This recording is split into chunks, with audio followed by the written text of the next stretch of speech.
Sarıcalı'ya hoş gelmişsiniz. Siz de hoş geldiniz. Yürekten tebrik ederim. İlk növbədə karşıdan gelen Ramazan bayramı münasibətiyle tebrik ederim sizi ve Sarıcalı kəndinin bərpası münasibətiyle. Yani bugün iki qat bayramdır ve bu bayram ərəfəsində kendi istifade vermek, geçmiş köçkünlərin sərəncamına vermək xüsusi hadisədir. Bu yaxınlarda Novruz bayramını qeyd eləmişik. Novruz bayramı ərəfəsində Ağdərə rayonunun Həsənriz kəndinin sakinləri ilə görüşmüşdüm. Onların evlərinin açarlarını təqdim etmişdim. Bugün isə burada Ağdam rayonunun bərpa edilmiş birinci kəndinin sakinləri ilə görüşmək əlbəttə ki, böyük xoşbəxtlikdir. Uzun fasilədən sonra siz doğma torpağınıza qayıtmışsınız və sizin üçün bax, burada gözəl şərait yaradılıb. Mənim işğal dövründə keçmiş köçkünlərlə çox sayılı görüşlərim zamanı onlara müvəqqəti yaşayış evlərini təqdim edərkən hər dəfə deyirdim ki, torpaqlar azad olunandan sonra daha da gözəl şərait yaradılacaq və sizi bir öz doğma torpağınıza qaytaracaq. Bugün də o sözlərimin təsdiqi bir daha öz yerini tapır. Artıq 13-cü yaşayış məntəqəsidir ki, keçmiş köçkünlər qayıdır və bütün keçmiş köçkünlər üçün bax, bu cür şərait yaradılacaq gələcəkdə. Ağdam rayonunun işğaldan sonra birinci yaşayış məntəqəsi bugün keçmiş köçkünlərin sərəncamına verilir. Ancaq bu il digər kəndlərə də Ağdamlar qayıdacaq. Kəngərli, Xıdırlı kəndlərinə bu il qayıdış nəzərdə tutulur. Digər kəndlərdə inşaat işləri gedir və təbii olaraq Ağdam şəhəri sıfırdan qurulur, yenidən qurulur və ölkəmizin ən gözəl şəhərlərindən birinə çevriləcəkdir. Ağdam şəhəri də, rayonu da, bütün kəndlər mənfur düşmən tərəfindən tamamilə dağıdılmışdır. Bir dənə də salamat bina qalmamışdır və bu bir daha düşmənin xislətini göstərir. Bizə olan tamamilə əsassız düşmənçiliyi göstərir. Təsadüfi deyil ki, bəzi xarici ekspertlər, jurnalistlər Ağdama səfər edərkən öz təəccübünü və hətta hiddətini gizlədə bilmirlər. Çünki uzun illər işğal dövründə xarici vətəndaşlar Ağdam bölgəsinə, Ağdam şəhərinə, şəhərdən qalan o yerlərə gələ bilmirdilər.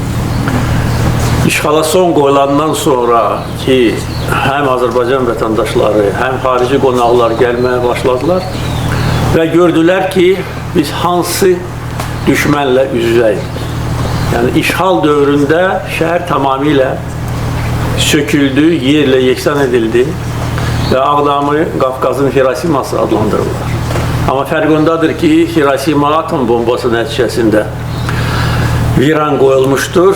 Ağdamı isə 30 il ərzində oğrular, talançılar, erməni talançıları sökərək o daşları da aparıb müxtəlif yerlərdə satırdılar.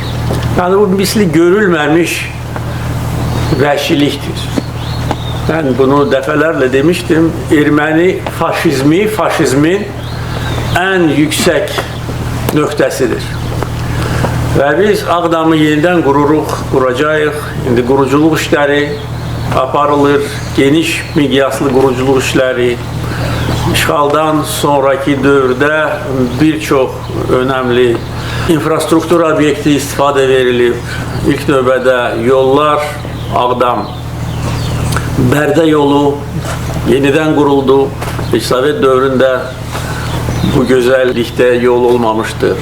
Ağdam Xankəndi yolu inşa edilir. Bu da Bərdə Ağdam yolu kimi Dözdolanlı yol olacaqdır. Dəmir yolu çəkilir. Yəqin ki, bu il istifadə veriləcək. Yəni Ağdama dəmir yolu ilə rahat gəlmək mümkün olacaq. Vağzal kompleksi inşa edilir. Ağdam məscidi bərpa edilmişdir. Mənfur düşmən orada heyvan saxlayırdı. Bütün müsəlmanları, dünya müsəlmanlarını təhqir etmək üçün. Birinci bərpa olunan bina Ağdam məscidi olmuşdur. Muğam mərkəzi inşa edilir. İmarət kompleksi bərpa edildi. Natavanın qəbri bərpa edildi. Düşmən tərəfindən dağıdılmış abidəsinin eynisi bərpa edildi, yenidən tikildi. Xaçınçay su anbarı yenidən quruldu. Düşmən onu da qurutmuşdu. Məktəb binası inşa edilir, həstəxana tikilir.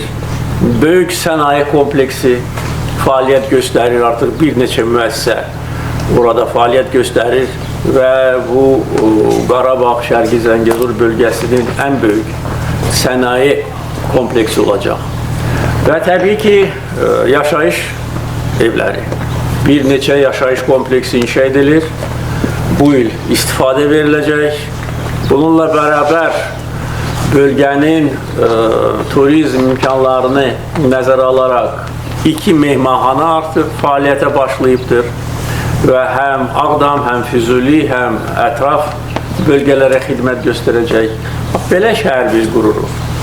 Və yadımdadır, ilk dəfə işğaldan sonra Ağdamlarla görüşəndə və yeni şəhərin təməlini qoyanda mən demişdim ki, elə bir şəhər quracağıq ki, bütün dünya bizə həsəd aparacaq. Bütün bunlar öz gücümüzə həll olunan layihələrdir, məsələlərdir. Azərbaycan dövləti bugün bu işləri görməyə qadirdir. Təkcə Ağdam rayonunda gedən işləri mən sadaladım. Amma əgər bütövlükdə azad edilmiş torpaqlarda gedən işləri götürsək, qısa müddət ərzində bu qədər bərpa işləri heç bir ölkədə heç vaxt görülməmişdir. İkinci Qarabağ müharibəsi təbii olaraq tarixdə bizim şanlı tariximiz kimi, şanlı səhifəmiz kimi əbədi qalacaq. Bildiyiniz kimi, müharibə zamanı Ağdam istiqamətində fəal hərbi əməliyyatlar keçirilmirdi. Çünki düşmən güclü istehkamlar qurmuşdu və hər tərəf minalanmışdı. Ona görə Ağdam istiqamətinə biz artıq Hadrut, Cəbrayıl, Füzuli azad olunandan sonra, Şuşa azad olunandan sonra hərəkət etməyə başlamışdıq və faktiki olaraq düşmənin qüvvələri mühasirədə qalmışdı. Və yenə də Azərbaycan humanistlik göstərdi və düşmənə şans verdi ki, öz xoşu ilə bu torpaqlardan çıxsın. Əks təqdirdə bu bölgədə mühasirədə qalmış 10, bəlkə də 15 minlik Ermənistan ordusunun kontingenti tamamilə məhv ediləcək. Yəni, yenə də Azərbaycan dövləti humanistlik göstərdi. O ünsürlərə ki, onlar buna layiq deyirlər. Çünki bizə qarşı heç bir humanistlik göstərilməmişdir. Bizə qarşı soyqırımı törədilmişdir. Xalqımız böyük əzab, əziyyətlərə məruz qalmışdır. Bizim şəhərlərimiz viran qoyuldu. Kəndlərimiz, şəhərlərimiz dağıdıldı. Körpələrimiz, qadınlarımız vəhşi düşmən tərəfindən qətlə yetirildi. Amma mən müharibə zamanı demişdim, biz qisasımızı döyüş meydanında alırıq və almışıq. İkinci Qarabağ müharibəsi nəticəsində Ağdam şəhəri və o vaxt işğal altında olan kəndlər bir güllə atılmadan geri qaytarıldı. Ağdamla bərabər Laçın və Kəlbəcər rayonları. Biz onsuz da bu torpaqları azad edəcəkdik. Ancaq müharibə davam etsəydi, çoxlu itkilər olacaqdı. Biz ona görə müharibəni vaxtında dayandırdıq. Ancaq öz siyasətimizdən bir addım geri atmadıq. Və ondan 3 il sonra tam nəzarəti ələ götürdük. Suverenliyi, ərazi bütövlüyümüzü bərpa etdik və bugün separatizmin kökü kəsildi. Bugün burada insanlar rahat yaşayacaq, heç kimdən qorxmadan, ləyaqətlə yaşayacaq. Əminəm ki, xoşbaxt yaşayacaqlar.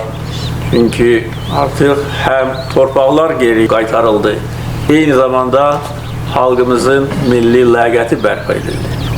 30 il ərzində Ermənistan hər vəclə çalışırdı ki, 1 santimetr torpaq da bizə qaytarılmaz. Onun arxasında duran xarici qüvvələr də onlarla həmrəy idi, əlbir idi. Amma bir şey onlar nəzərə almamışlar, o da Azərbaycan dövlətinin gücü, iradəsi, cəsarəti və ordumuzun qəhrəmanlığı. Allah bütün şəhidlərimizə rəhmət eləsin. Allah həmişə ordumuzun silahlı qüvvələrimizin şəxsi heyətinin başını uca eləsin. Onların qəhrəmanlığı, fədakarlığı nəticəsində bugün bax biz burada durmuşuq və bugün bu gözəl bayram ərəfəsində sizinlə görüş keçirilir.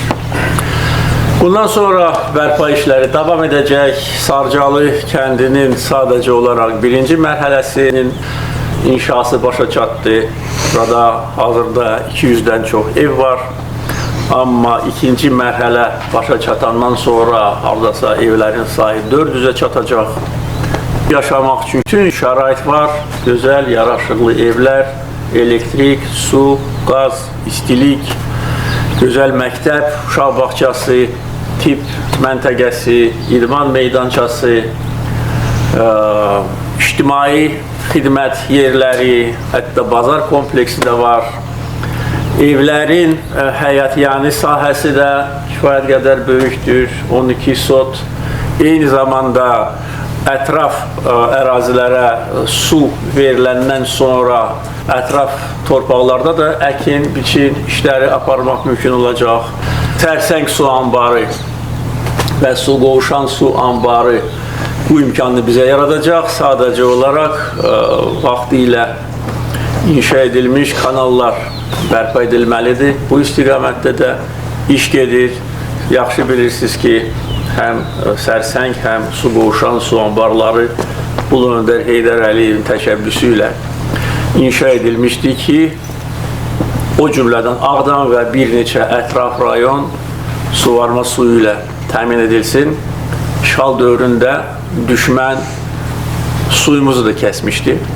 İndi biz öz su resurslarımıza da sahib olduq. Xaçınçay su anbarı artıq bərpa edilib və su qovuşandan gələn kanal vasitəsilə Ağdamın bütün ərazisi və qonşu rayonların əraziləri suvarılacaq.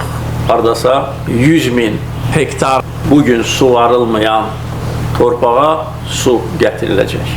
Ona görə Ağdam rayonunda yaşayacaq vətəndaşlar buna hazır olmalıdırlar.